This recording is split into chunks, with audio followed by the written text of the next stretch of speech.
Graças a paz a todos. Vamos para mais um Discipulando 64. E eu tenho certeza que essa palavra aqui vai abençoar a sua vida. A palavra de Deus é como um prego bem colocado numa madeira. A palavra de Deus é realmente para transformar a nossa vida. Jesus disse que aqueles que o amam são que ouvem as suas palavras e as praticam. E aqui nós vamos ler a confissão de Pedro, algo que nós devemos fazer assim como Pedro fez. Eu quero ler para você o que está no capítulo 16 de Mateus, versículo 13. Chegando Jesus à região de Cesareia, Felipe perguntou aos discípulos: quem é os que os outros dizem que é o Filho do Homem? E eles responderam: alguns dizem que é João Batista, os outros dizem que é Elias, uns ainda dizem que é Jeremias e outros algum profeta. E vocês? Perguntou ele: quem vocês dizem que eu sou? Então Pedro respondeu: tu és o Cristo, Filho do Deus vivo. E respondeu Jesus: feliz é você, Pedro, porque isto não foi lhe revelado pela carne ou pelo sangue, mas por meu Pai que está no céu. E eu digo a você, Pedro, sobre esta rocha edificarei a minha igreja, e as portas do inferno não prevalecerão contra ela. E eu darei a você a chave do reino dos céus, e o que você ligar na terra será ligado no céu, e o que você desligar na terra será desligado no céu. Então ele os advertiu: não contassem a ninguém que ele era o Cristo, o Filho de Deus. Jesus usava psicologia reversa, né? Quando você não quer que as pessoas saibam de uma coisa, você pede para elas não contar para ninguém, que elas vão lá e aí que elas contam mesmo. Jesus era muito inteligente. Mas o que eu quero dizer para você aqui é sobre o que eles achavam que Jesus era. Uns achavam que era Elias, outros achavam que era profeta. Só que o Pedro olha para Jesus e diz assim: tu és o Cristo, Filho do Deus vivo. Pedro tinha essa convicção e tinha esse entendimento. E talvez eu e você, durante a nossa caminhada, a gente venha lidando com as coisas de Deus e com o nosso Senhor Jesus Cristo como se ele fosse um Deus que veio apenas para nos salvar, um Deus que veio apenas para tirar o pecado de nós. Aí você pode falar: nossa, pastor, apenas? Não, eu sei que isso é o mais importante, porque sem isso nós não herdaríamos o reino de Deus. Só que Jesus, ele quer que nós venhamos entender que ele não é apenas o Redentor, o Salvador, mas sim o nosso Senhor. Porque nós temos duas maneiras de lidar com Jesus: como Salvador e como Senhor.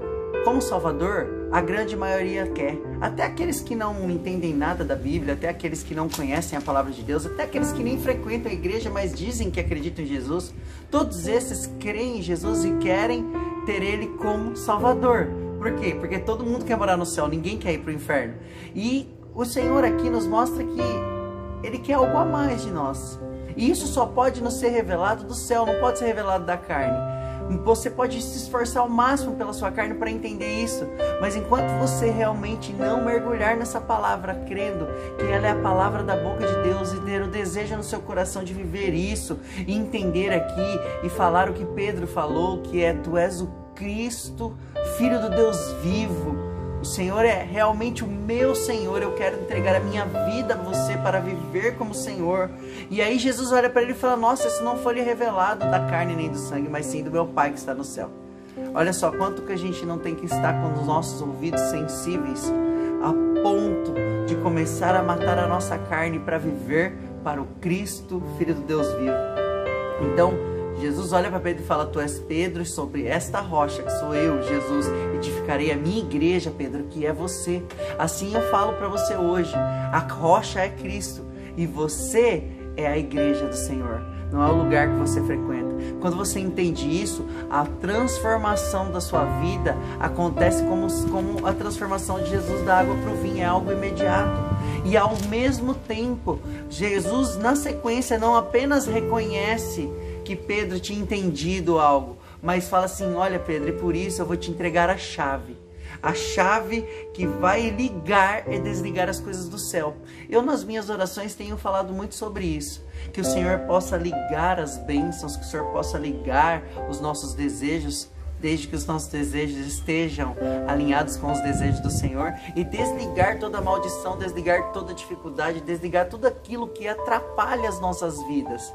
E muitas vezes a gente não entende o quanto isso é poderoso, porque nós, quando oramos, estamos aqui repetindo a palavra, e a Bíblia diz que a palavra não volta vazia, que a palavra de Deus, ela é viva e eficaz, como uma espada de dois gumes que corta entre a alma e o espírito. Ou seja, quando você profere as palavras de Deus, você dá legalidade para que o Senhor possa trabalhar, porque Deus não vai mentir. Se a palavra diz que estamos ligando algo na terra e está ligando algo no céu, o Senhor tem que cumprir com a palavra dele, porque a palavra dele é verdadeira. Então hoje, que nós venhamos entender, assim como Pedro entendeu: Tu és o Cristo, Filho do Deus vivo. E só esse Cristo, Filho do Deus vivo, realmente pode nos fazer igreja, pode nos fazer como Pedro. Tu és Pedro, e sobre esta rocha que é Cristo, edificarei a minha igreja, que é você. E a minha igreja é o lugar onde eu habito. O Senhor não habita em paredes, habita em você. E se você abrir a porta do seu coração, Ele entra, faz morada, transformação e te dá essa chave aqui, ó. A chave do reino dos céus, para você poder ligar e desligar tudo aquilo que for da vontade do Senhor na sua vida. Então esse é mais um Discipulando 64. E eu quero falar assim como Jesus: não conta pra ninguém, viu?